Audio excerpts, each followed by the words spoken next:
Melissa, Sarah. what am I reading today? You're reading Evenings and Weekends by Oisin McKenna. Awesome.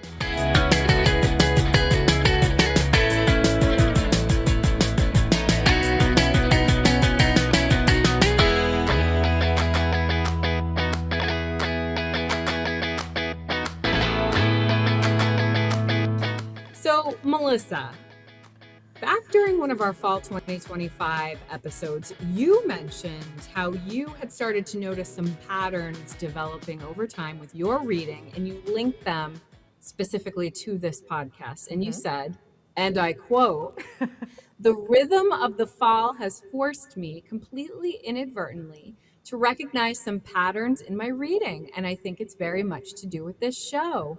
This is season 3. And so the patterns of the podcast are really becoming more like traditions." That was your quote. I'm so quotable. You are. It was so beautiful. I love the rhythm of the fall. It's just like so poetic.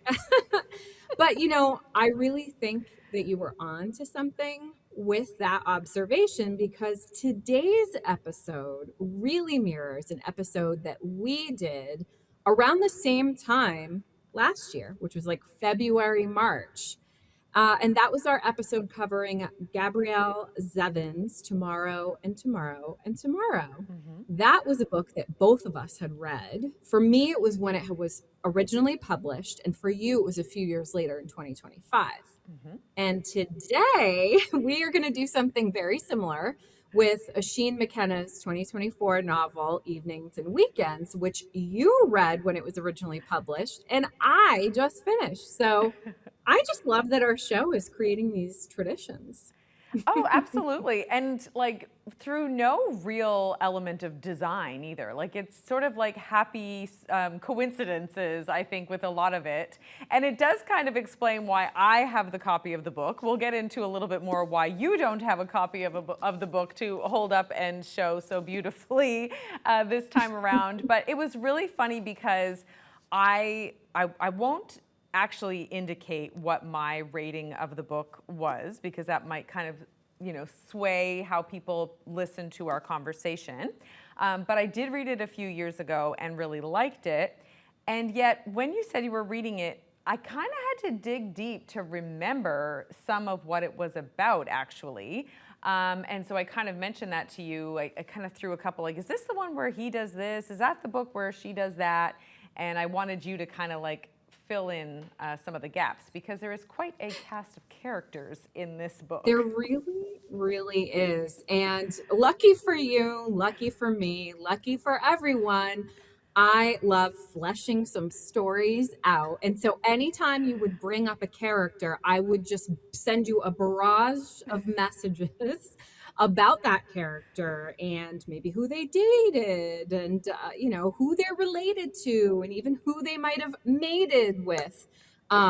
So I don't know. It was actually kind of fun for me, and I felt bad because I'm like, she doesn't need me to be really filling in these gaps. They're probably just small gaps in her memory, and I'm just like sending you a book on the book. At one point, you did say, you referenced a shopping cart, and you were like, I feel like there was a shopping cart. And I literally sent you a paragraph about the shopping cart and the characters and the context around the shopping cart. But I did actually really appreciate that, because it kind of showed just how it was just sort of like these images like that were sort of loosely connected in my mind.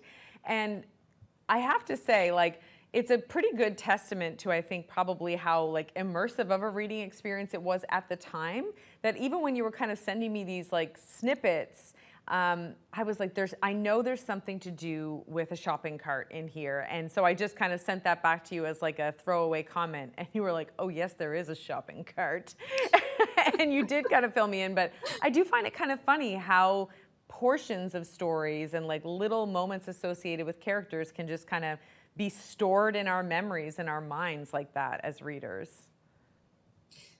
Honestly, that's like one of my favorite aspects of reading, is this experience of reading something and like those mundane details that just really stick in your mind. And now forevermore, especially because we've had like such a long conversation about the shopping cart.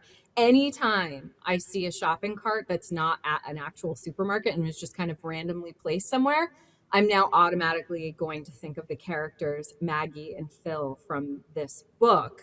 And I feel like this is not dissimilar from when a friend tells you a story and then fragments of that story end up kind of embedding themselves in your memory. But I mean, when you really think about it, characters do become like friends. Oh, that is true. And I think Yeah. particularly true in this book because there are so many characters, but there's also so many characters in different like circumstances or moments of their lives. And I'm sure we'll get into all of these little sort of circles and overlapping circles and sort of the intergenerational aspect of this particular group of characters.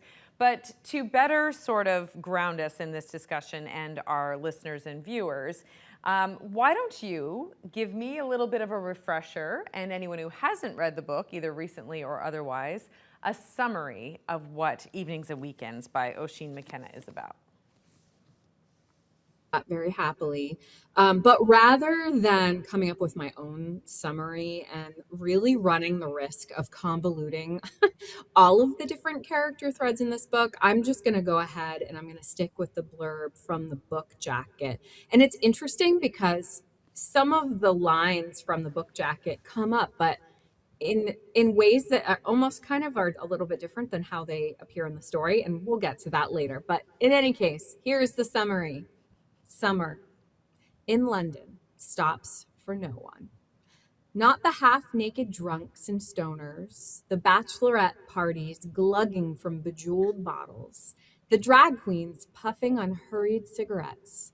It's June 2019, and everyone has converged on the city's parks, beer gardens, and street corners to revel in the collective joys of being alive. Everyone but Maggie. She's 30, pregnant, and broke. Faced with moving back to the town she fought to escape, she's wondering if having a baby with boyfriend Ed will be the last spontaneous act of her life. Ed, meanwhile, is trying to run from his past with Maggie's best friend Phil and harboring secret dreams of his own. Part of a sprawling ensemble cast, Phil hates his office job and is living for the weekend, while falling for his housemate, Keith. But there's a problem. Keith has a boyfriend, and there may not be room for three people in the relationship. Then there's Rosaline, Phil's mother, who's tired of feeling like a side character in her own life. She's just been diagnosed with cancer and is traveling to London to tell Phil, if she can ever get a hold of him. As Saturday night approaches, all their lives are set to change forever. Temperatures are soaring, and the weekend is about to begin. Hmm.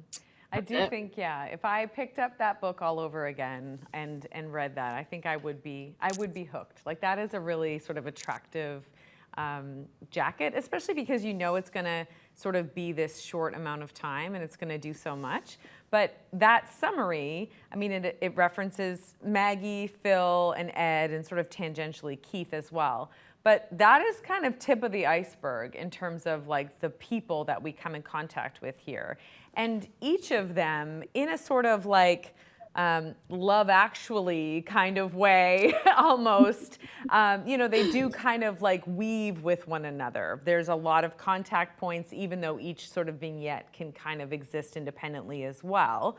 But that's a lot for an author to manage, right? That many stories, that many characters. What are some of your thoughts about, whether or not that was successfully done in this book?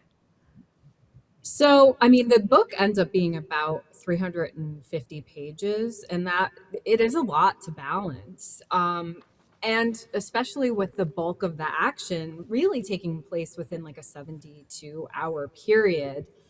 I was conscious of this throughout my reading of the book, or I should say, my consumption of the book. I use the word consumption because I ended up consuming this book in two different ways. It started off as an audiobook experience for me, and then ended up turning into a Kindle experience for me. So I probably ended up reading or listening to 70% of the book through Spotify, and then ended up having to switch over to the Kindle format about the last 30% of the book. But I do think there was effective storytelling in this book, considering the relatively limited number of pages for the number of characters that we meet and the limited time period that we're really exploring within the pages of the book. Yeah, it has become sort of an ongoing topic for us to chat about in relation to reading, this sort of like the multimodal approach to reading that, we're continuing to explore, I think both of us in different ways. But you then kind of merge things differently. So a lot for the last like year or so, we've talked a fair amount about my whole approach of like having the audio playing in the background while I'm following along with the physical book. So I'm kind of like merging the two modes in that way, but you are merging them in a very different way, which is, and maybe not again by design, but rather by coincidence, given some of your challenges that you told me about in terms of running out of audio time and then trying to track down a hardcover book and not being successful, and Kindle to the rescue in that case. But I guess like switching partway through was probably a little bit disruptive to go from an audiobook version to sort of a text-based version that you were reading. But I'm also curious about, with this many different characters, did you have a really solid narrator? Because sometimes, and this is happening in an audiobook that I'm listening to right now, which is called Lost Lambs by Madeline Cash, and I'm really into it, even though I'm only 11% in.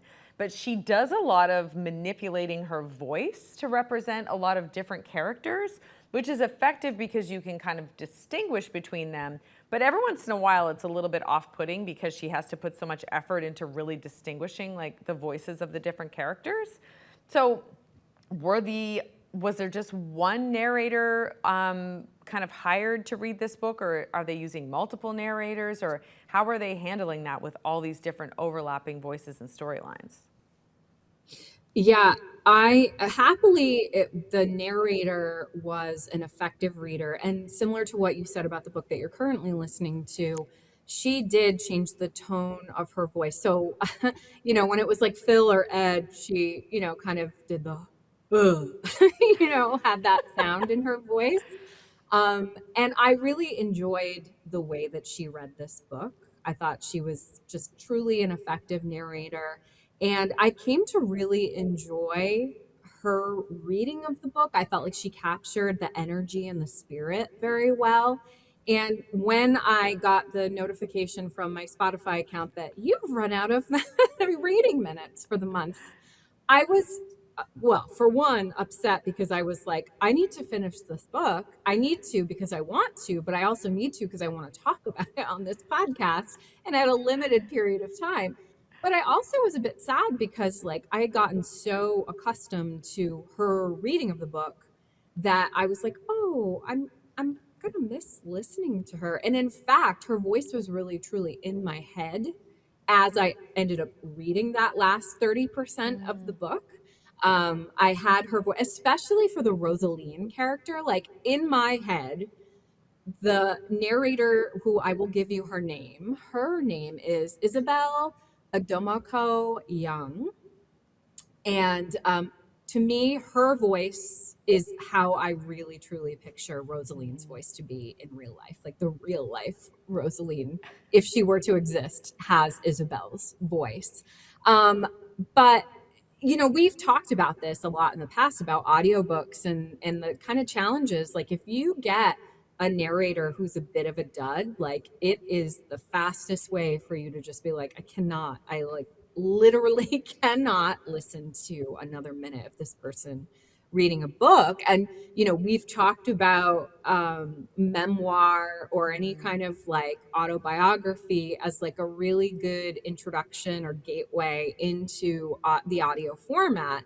And so would I have normally chosen to listen to this book from the audio format? No, but like I said, I do feel like she did such an effective job, and I'm grateful that I was actually able to listen to her, because it makes me think like, oh, I could listen to other books if it's the right narrator. I could listen to a book that has multiple characters, multiple kind of threads that are being weaved together. So yeah, it was Yeah, successful. I think it's also like a testament to, audiobooks are a great way to kind of like, I'll say pass the time. Like if I have a good audiobook on the go, I am way more likely to, do housework, I think. I'm sure if Tom is listening, he's like, you are very rarely inclined to do housework. So he'll be really keen for me to get some good books Yeah. in my queue. But I tend to kind of like be more motivated to do tasks like that because it's nice to just sort of have in the background. But there are some stories that I do find like a little bit too complicated and that they do require maybe a bit more attention than I think people give them credit for. I think people just sort of assume like, oh, an audiobook, you're just kind of like it's in one ear out the other. But I think they do require a lot of focus. I'm sure that's your experience too. They do. I'm a huge podcast listener, and I am always multitasking if I'm listening to a podcast. I'm doing a whole slew of things. And to a degree, I've done that with audiobooks, especially if it's like one voice, like one perspective, and a relatively simple story. But very early on in my listening to this book in particular, I realized like, oh, you have to focus. Like you can drive, maybe you can cook when you're listening to this, but you actually have to be really fully paying attention because you're gonna miss who is it that's actually talking right now? Who is it that you should be paying attention to? And so I started it and then I ended up going back and starting it again because I was like, I missed stuff just in my first like say 10 minutes of listening to this. And if I'm gonna commit, I need to be focused. And so that was a big thing for me with this. Yeah, and this book, it's came out in 2024, I think. Yeah, summer Um, of 2024. and, conveniently set in 2019, another sort of theme that we've talked about. But, 2 years later, how did this kind of bubble into your orbit for you to be listening to / reading now? So this book certainly has been on my TBR list since it was published. I'm pretty sure at that point I read the blurb and was like, yeah, that seems like that's right up my alley. And I put it on there. And then, really, just because I do get so many of my books from the public library, if a book is not like in front of me, even if it's on my TBR list, like if I'm not seeing it readily available, I'm not always like jumping to buy it right away. And then as time went on, it just got pushed further and further and further back in my TBR list, especially like, as it's listed on my Goodreads, and then just kind of went by the wayside. Now, I did see, obviously when we were looking at each other's, lists of books that we've read, I did see that you had read it. And I believe that you and I might have very, very briefly talked about it. And I think you might have been like, yeah, I think you'd like it, pretty general. And then I had just finished listening to an audiobook on Spotify, and this one popped up as like, you liked this book or you read this book, this one's available. And I was like, ooh, that one. I do want to read that one. I do want to listen to that one. And so I put it on. Now, the book I had read before this, or I keep saying read, but listened to, um, it ate up my time and I didn't enjoy it. So I'm that much more annoyed that I ran out of time for this book that I wanted to listen from, start to finish, and I got interrupted. But so that's essentially how it happened. It was like on the TBR, kind of fell by the wayside, popped up in my Spotify, and then there we go. And it was really within the last week. I've read it within the last week.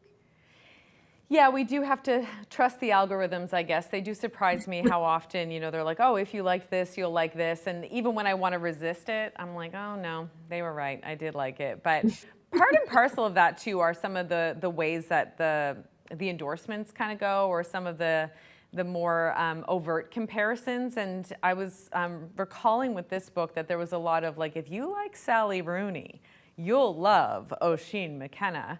And, I can't help but be a little bit cynical about that too. Like, so, well, what is it that makes them so similar? Just the fact that they're both Irish. But, I don't know if you have any take on that. I know we're both fans of Rooney for the most part. But, what do you make of some of those sort of suggestions that if you like one, you'll certainly like the other, or that they have any kind of similarities as writers? I think when it comes to like anything that's like modern Irish literary fiction, like Rooney is gonna get brought up one way or another. And everywhere I looked, because of course, as I was searching for this book when my audio feed cut off, the Sally Rooney name just kept popping up. And so it really did stand out to me or for me. And I do love Sally Rooney, and this podcast is clearly, we're no strangers to Rooney's work. In fact, we have an episode on Intermezzo that we did last year or the year before.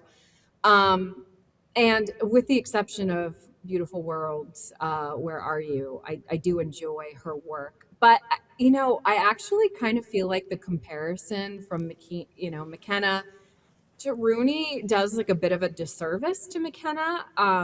Aside from them both being Irish authors who both write about class, they write about politics, and they definitely have characters who struggle greatly with communication. I think McKenna and Rooney have wildly different styles.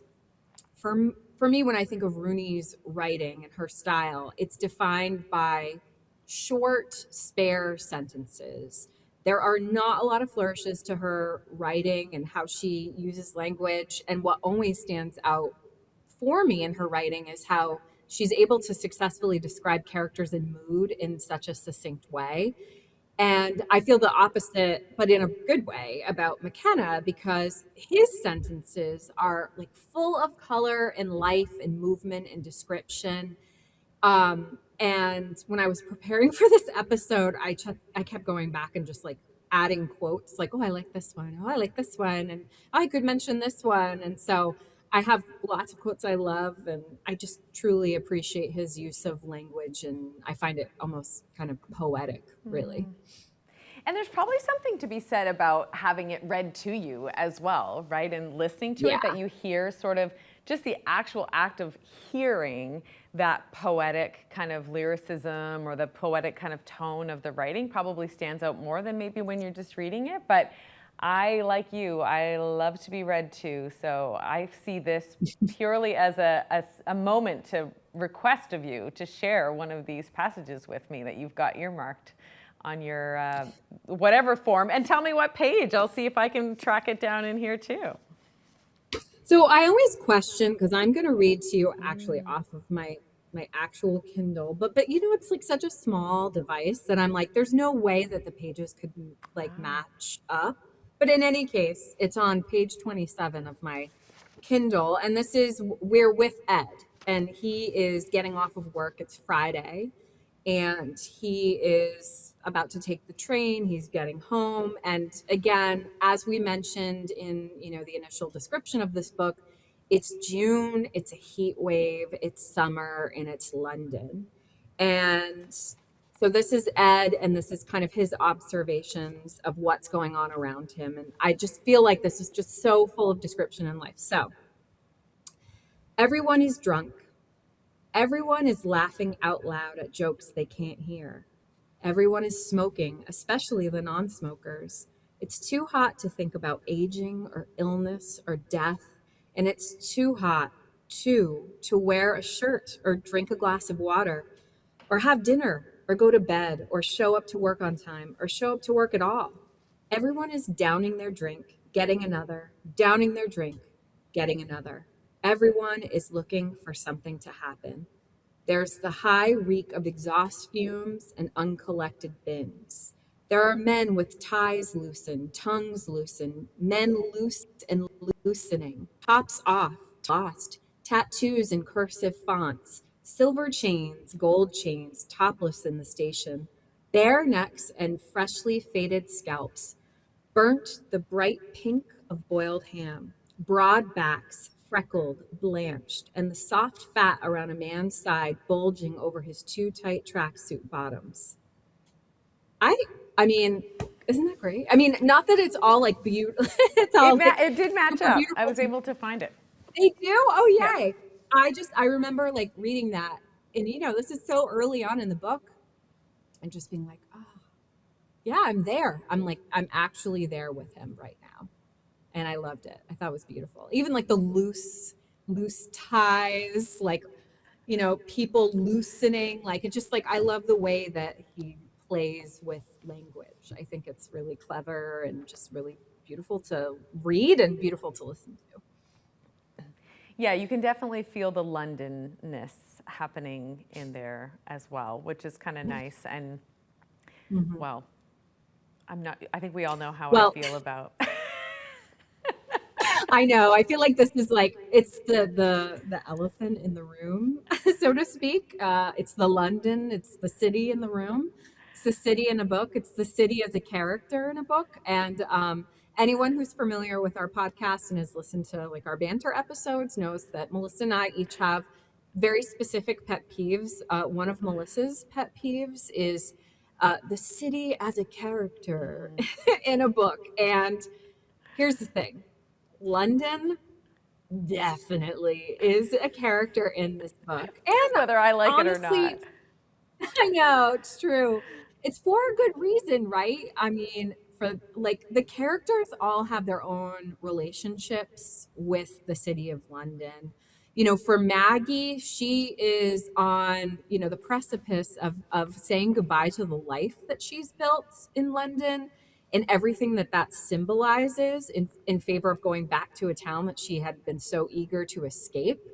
Rosaline, who I think we'll talk about more throughout this episode, she has her own relationship with London. She was from Ireland, and she came over when she was a young woman, and London for her and for a lot of the characters was symbolic of freedom and creativity, life, opportunity. And in fact, Melissa, you and I listened to an interview that Oisin McKenna did. It's with Inkling's Book Club, and he himself talked about London as a place that had the promise of transformation, and I think that's so true for the characters. And so, like with these characters who are really kind of grappling with this idea of like their dreams versus the reality of their lives, they're on the cusp of change in all sorts of different ways, and they're thinking about that in their relationship with London. Like it makes sense, right? That London is a character, and then you add the heat wave, and there's something about that I feel like really, kind of combines. Like it's not just London, it's London at this very specific moment in time. It's not only just a moment in time and time of the year, but there's like also a lot of political kind of undercurrents and things that I didn't even fully grasp because I'm not like super well versed in that. But yeah, there's just this there's something palpable about the descriptions of London. And I do have another quote because, like I said, I picked a lot of quotes. And so we talked, I just talked about Ed being in London Friday night, and he's thinking about how everybody is kind of like on the edge and like looking forward to their night. And so Maggie, when we get to her, and she's getting out on a Friday night, and she's about to board the train, and what she knows that she should be doing is going home to Ed and going back to their apartment, and they're supposed to be packing up their apartment because they're going to be moving back to Basildon, which is the town that they grew up in and that they're going to be moving back to so that they can start their family with this pregnancy of Maggie's. And so, she knows what she's supposed to do. She gets a message from a friend of hers. It's like, hey, like, want to go out? And she is drawn to the promise of a Friday night in London and all of the kind of mystery that it offers. And so here's the quote, and it's actually in like two different parts that I combined from the same kind of chapter. So the evening is beautiful, balmy, and thick. From her vantage point of the platform, London's skyline looks like a watercolor painting. The sky is pale blue, lilac, browny yellow. The air quivers with rising heat. Everyone on the platform is on their way to nights out. Maggie feels glum. It's as if the people of London have converged on the city's parks, beer gardens, and street corners to revel in the great collective joys of being alive, which, if you recall, is from that front blurb. And then later on, she has a pounding headache. Is it the pregnancy? Is it the air pressure? The atmosphere is taut with electricity. Still, she gets off the train. She gets on a bus and travels toward Allie's flat. Why? Because of the summer. It's because of the mania that grips London during a heat wave. It's because the grass is yellow and no one can sleep. The city is desperate, tetchy, and horny. It's because everyone is alert, primed for something huge to happen, and she's afraid this could be the last spontaneous act of her life. I love that description so much. And what I found interesting when I read the blurb is she talks about, or the blurb says that Maggie having a baby with Ed is her last, could be her last spontaneous act of her life, when that's actually not the case at all.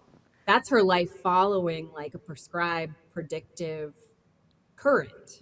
And that's not necessarily where her heart is or where her head really is. But I definitely think that that is a really good way that London is used as a character, and the city is so ever present and it works. At no point did I roll my eyes when I was reading or listening to the book or feel like it was heavy handed.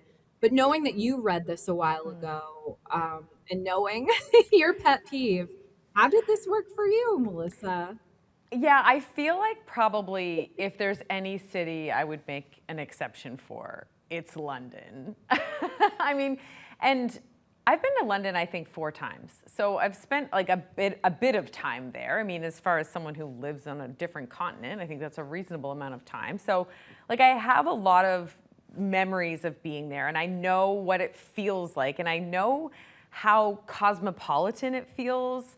So I liked in particular like when they describe the group of people, right? The idea of like being in a bustling train station and there's just such an assemblage of different types of people, and that was sort of like very London-esque for me, and that really worked. But I think part of what it's doing, as much as it's the place, and I do think that's like a big part of what is a strength of the book, and that he does it successfully, because, and sorry, I'm going to go on a small tangent here, but if it's done successfully, it's so good. And I've talked in a previous episode about reading like 3 books back to back to back that were all set in Toronto. And then I basically tricked myself into thinking I had been to Toronto when someone asked me. And I was like, oh no, I've just been reading books set in Toronto. So it can be very effective, especially if you're already kind of familiar with the place. But I actually think it's the heat wave and it's the focus on youth culture sort of converged with how London is presented that is so strong in terms of establishing place and maybe establishing mood more so, because it is very much, for the most part, a book about young people. And I think that's shown well in like the 2 different passages that you've shared so far. But it's about like this communal experience of something as well in a particular moment. So like sort of situating like a generation. And I think the same thing does happen to some extent with, what's the mom's name? Roisin? No. Rosaline. Rosaline. That her immigration from Ireland, I think that positions her within sort of like a particular moment and a communal experience with a lot of other people that were in her situation. And I love the heat wave thing because it's very, very like tactile. Like you feel the heat through the descriptions, which is amazing. But in the interview that you referenced before that we both listened to, the author talked about using the heat wave as this idea of like extremities and like pushing reality. And I think that that's something that young people relate to a lot, right? The idea of like just pushing into the next phase of your life, or pushing the limits of something, or being the best at something, or pursuing something really great. And I thought the idea of like that kind of pursuit of something bigger than has ever been before that could break records in conjunction with this sort of image, but also this feeling of a heat wave was really cool. Even 2 years on after reading it, like that was something else that still stood out to me about the book and about some of the strong writing in it. But another point of that like common experience is the kind of feeling of like, where were you during the heat wave of 2019? That everyone can kind of cast their minds back to that. And even though you may experience it differently, there'll still be contact points of similarity. And I think that, like, you know, when you miss out on something, I think about people who maybe like weren't in St. John's during Snowmageddon, right? And then they might have been like just as happy to be in Florida or whatever, warm and not having to shovel. You don't really want to be there for all the hardship associated to it, but you want to be there because you're part of that place and they're going through something that everyone's going to remember. It's like FOMO. You know, you want to be part of it because you're part of that place. So it made me think also about, and here we go again, This Is How We Love by Lisa Moore, that she sets a portion of that book during Snowmageddon, right? And it is such a tool for like bringing this group of people together and showing how a common experience kind of creates affinity and affection amongst people, and the ways that people behave in these extreme moments are really indicative of, you know, what people are really like and how we interact with people as humans and that kind of thing. So I kind of saw that parallel there. So was it the city as a character? Okay, sure. I'll give it to you. I'll give it to Oisin McKenna because it's London and I'm going to make an exception. It's like a hub of literary like genius over the last several number of centuries. But I think it's more than that. I think it's more complicated than just the place, and rather sort of like the moment in the place and what that represents. So there you go. There's my hot take. Get it? Pun, hot take on the heat wave. I love it. And I really like your observation about Lisa Moore. I mean, I feel like we're always coming back to that book. It's amazing how that resonates in so many different ways. But yeah, that idea of this one experience, it's impacting everybody, like you said, in different ways. But then there is like this kind of communal aspect to it. And I was thinking a lot about the weather. I mean, I'm always thinking about the weather. It's just kind of my thing. And here I am. It's been very cold here. It's February and we've had a lot of snow. We've had very, very low temperatures. It's even like almost unseasonably for winter cold. Like that's how that's how bad it is. And I'm reading this book and it's like the hottest it's ever been in London. And I always say that, you know, at some point every winter, I forget what it's like to feel warm outside. Like to just walk outside and like to not have to be bundled up and to actually feel like warmth of the sun on your skin. But it was very tactile and I felt like the descriptions, like it really did feel like you were there. And it reminded me, I'm like, oh yeah, that's how it feels to be really hot. And I kept having this like thought about like a term that is not really a term at all, crazy from the heat. Like the idea of like extreme temperatures, whether it's cold, whether it's hot, and that kind of having an effect on you and your personality and your behavior. And just so you know, crazy from the heat, as I said, not a real term, but it is the name of an album by David Lee Of course Roth, it is. which I mean, of course it is, right? But I think the concept of hot weather, like it's literally and figuratively going to your head. You shed layers of clothing, you kind of shed layers of yourself, you slow down, you behave differently. Um, and I feel like, you know, the most literal way that this heat wave like drives the story forward is the idea of like what happens at the end of every heat wave, a storm. That's the way it resolves itself. That's the way, you know, that build up of heat finally breaks. It's like this inevitable release that happens. And you know, when it comes to this story, we have so many different characters that have something that they're holding on to that's building tension throughout the narrative. We have characters withholding information that's important to the life decisions of other characters. We have secrets that create this sense of urgency And there's, this, we always talk about like a propulsive read. And so this idea of, how will these secrets be exposed, and how will this tension be released and hopefully resolved? And it's all happening while this heat wave is building and building and building to, what ends up being kind of a rainstorm and this release of all of this tension. Yeah, and I feel like as a, so I'm 41, so I'm kind of middle-aged. I can't just say it. I'm just kind of it. But in any case, I feel like, I really want to relate to all of these sort of young characters that we've talked about and their dramas and their secrets. But I can't hide the fact that like I'm not in that moment of my life, and I have I have a different level of judgment to the sort of secrets that they're holding and their behaviors. But this book, one of the things I loved so much about it was that it also talked a lot about the parents, because the families of all these young characters are intertwined in a number of ways. The crew back in Basilton, where Maggie and Ed are going to move back to. And there's a really lovely story that unfolds as well about Rosaline, who we've talked about already. And she has a pretty significant secret that impacts this younger group as well, and does a really nice job of kind of showing, even though these two groups are kind of living separate lives, the parents and the kids, they're still so closely connected as well. And I was really interested in that story as well. Were you into that storyline, or more kind of intrigued by the younger folks? I think what I really appreciated about this story was that I was invested in all of the characters. Even some of the ones that kind of popped up and I was like, "Oh, what do we really care about Phil's brother?" But then there was like a scene with him and a toad that he rescues from the road, and I'm like, "Ah, I do care about this guy."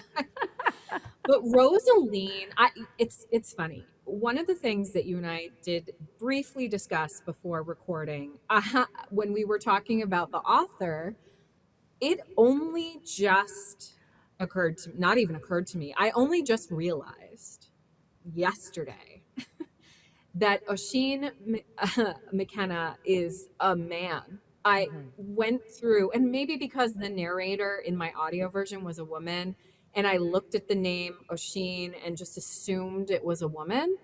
And thinking about Maggie, like it blew me away when I was like, oh my God, Oshin is a man. And then it made me think about, well, whose story is this? Like, because I think I really thought it was Maggie's story. But now, in retrospect, having finished the book, I really feel like it's Phil and Rosaline's story. And I feel like the way that we get to know Rosaline, like it's so poignant. I mean, she is dealing with the most drastic of all changes that any of the characters are going through. I mean, it's mentioned in the blurb, she's been just diagnosed with cancer. And based on, how she thinks about her appointment where she finds out about this diagnosis, it's not going to be a good prognosis of this cancer. And she's really, it's forcing her to look back at her life, and not just her present but certainly her past, and all of the kind of Catholic Irish guilt that she was raised with and how it followed her throughout her entire life, even leaving Ireland behind and coming to London and trying to like make a new life for herself, and the secrets that she's holding because she hasn't told Phil that she has cancer for a good chunk of the book, and she knows that she needs to tell him and she's reluctant to tell him. But then there are other secrets that we end up finding out about her. And I just and really when the book ends, without giving anything away, it ends with her and Phil, and it made me realize like, oh, it's not just Maggie's story. She's not the primary person. In fact, it really is an ensemble, and all of these stories are important. And so I that's my long winded way of saying that I really was touched and affected by Rosaline's story for sure. Yeah, and I think just like kind of straddling the two generations as we are, I think I felt really compelled to like that idea of like our kids will grow up and we were the young people once and we'll become the old people, but we'll still have this drive to protect our babies, even though our babies are not babies, right? And then wanting to kind of put them first, even when we maybe have needs that need to be met as well, even as we get older and as they get older too. But yeah, I do remember that kind of being a really like formative moment in terms of when I was reading it and going like, no, this is a really good book. This is one of the great books because it was able to capture those relationships so well. I do think it's interesting just in terms of placement in the book because if memory serves me, it opens with Maggie.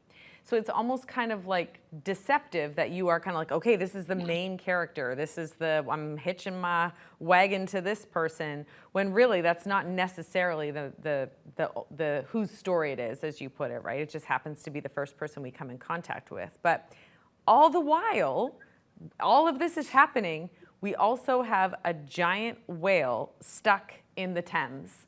So, it's a very vivid kind of visual thing to go along with that very like tactile heat wave kind of thing. What do you make of the whale? Yeah, the whale, I mean, you could say the whale is certainly a character as well, in addition to London being a character.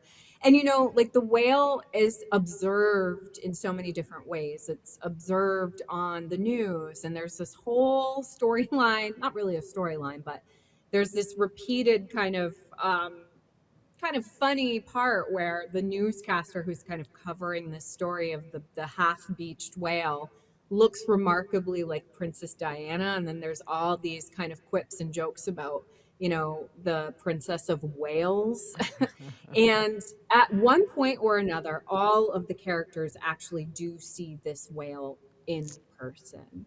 And and so it's like a through line throughout the entire book. And and it also helps to paint that picture of that surreality that's happening. It's the heat wave and it's this whale. Like apparently this is something in that interview with McKenna. He did say that this does happen. It's not like that's like a unheard of thing. Like whales do become stuck and then beached in the Thames. But this is where I am going to reference our Canadian fiction course with Larry Matthews, which comes up in almost every episode. If you've only listened to one of our episodes or watched one of our episodes, chances are we have referenced our Canadian fiction course with Larry Matthews that we took at Memorial University in 2007. That would be Melissa, her husband Tom, and me. It was formative, and you could say it's like it directly influenced this podcast existing. Because, part of what we did for that class is every single time we read and finished a book, all of us were responsible for writing, I believe it was a 500-word response on some sort of a theme that we picked up on. And we had to, write it and then read it to the class and then discuss it.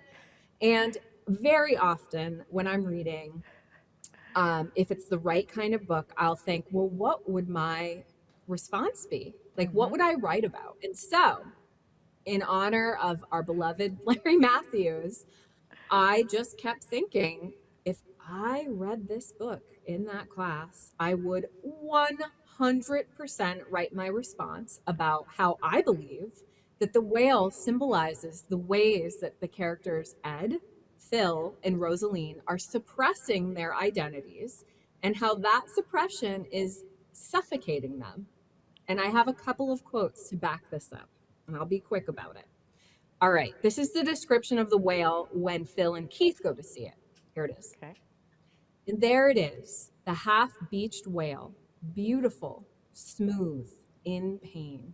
Its forehead, bulbous and square, its fin shaped like a waxing moon. Rich chocolate, olive brown, dark gray. Half its body is in the water, half lodged on the shore, thrashing, frantic, somewhere between stuck and unstuck. So this whale, it's half beached. It's in this like liminal space between life and death. And the longer that this whale stays beached, it is suffocating under the weight of its own body, which doesn't happen when it's in its natural environment, when it's in the water. It's weightless in the water, but on land, it is not weightless and it is actually suffocating. And this idea of the weight of one's body turned against itself, I think, is reflected in the way that Ed, Phil, and Rosaline relate to, or rather, are disconnected from their bodies. So this is a quote from Ed, or about Ed, and he's looking at himself in the mirror naked. It says, his relationship with his entire body is distant. He doesn't exactly hate it, but he doesn't relate to it either. He looks in the mirror and can't be sure that his body is his. And there's later a part when he happens to be at this party that's kind of like this culminating event, where he is like completely like out of body, just like not in touch with himself at all. And he is someone who is really stifled in his own identity. Now, Rosaline, when she thinks about her cancer, there's this moment where this is what it says. When she pictures the cancer, she pictures a blockage.